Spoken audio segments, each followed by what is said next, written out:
大家好啊，歡迎大家收睇商機連線啊，我係節目主持人阿 Sam 啊。今日講嘅 topic 係汽車服務員。其實每一個屋企都有一部車啦。咁其實好多嘢可以做服務嘅。咁人哋以為你做車啊，梗係做維修車啊。最多做抹車啊、打蠟啊，其實有好多樣嘢可以有啲創意嘅，即係好似咁啊，當例子啊，有一個服務叫做送機服務。咩叫送機服務咧？就係話好似我咁，我要去機場咁樣，我一係接架的士去，又或者我揸車就泊車去機場。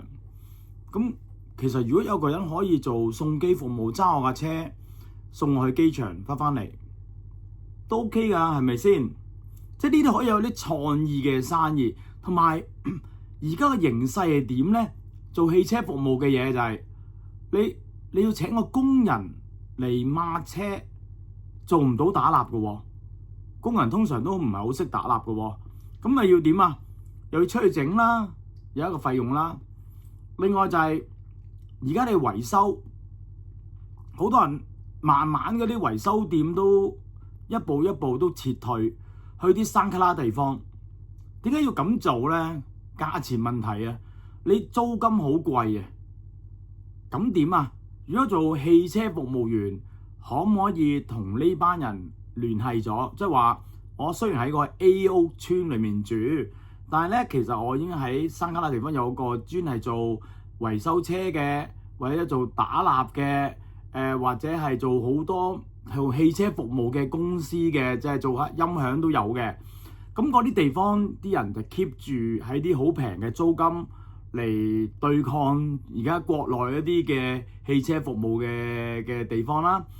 咁但係個問題，你永遠唔係下下都要返大陸，香港揾間平啲，有個人幫你做汽車服務員，揸架車去呢啲地方幫你維修，佢賺翻 commission。唔好話唔得，其實我哋做生意有陣時啲嘢就係要根據社會嘅變遷而你自己會有所改動嚟迎合個市場。架車大陸係好平，咁啲人係咪個個去晒大陸做呢？但係你記住喎，喺大陸做維修係咪真係好似同香港啲人嘅服務一樣呢？好過呢？點都好，架車喺國內，你維修完之後有事，你要上翻國內都有一段嘅旅程。但係而家香港唔同嘛，香港簡單，我揾翻個汽車服務員喺屋企附近嘅，幫我做呢啲嘢，有咩事咪汽車服務員幫你搞掂咯。所以其實唔係冇得諗，有需求你可以創造咗好多唔同嘅服務。當例子喺度講啊，你可以叫人哋做接你噶嘛？可唔可以嚟揸車嚟某笪地方嚟接我呢？又或者可唔可以嚟我呢個地方揸我車翻屋企呢？或者可唔可以我飲醉咗啦，你過嚟同我做代駕呢？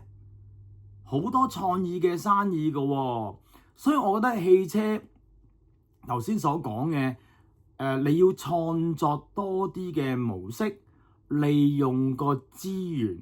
咩叫資源？我冇理由揾間貴嘅，我揾間平嘅供應商咯。喺邊度揾啊？遠少少咯，你揸架車過去咯。你唔緊要啊，你附近啲人，我行過隔離街，同你揸架車去某笪地方。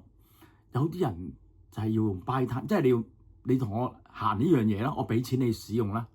嗱，今日我再講幾樣嘢，有你可以做到嘅生意嘅。你諗到汽車部門可以做，你洗車啦，你學識打蠟咪做埋打蠟啦，幫手入標啦，陪伴駕駛啦，維修代理啦，或者送機服務啦。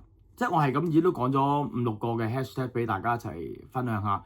如果大家對以上所講 hashtag 有啲多啲嘅功能，可以大家一齊分享嘅，寫信俾我哋 info@youonline.com。今日時間差唔多啦，多謝大家收睇，拜拜。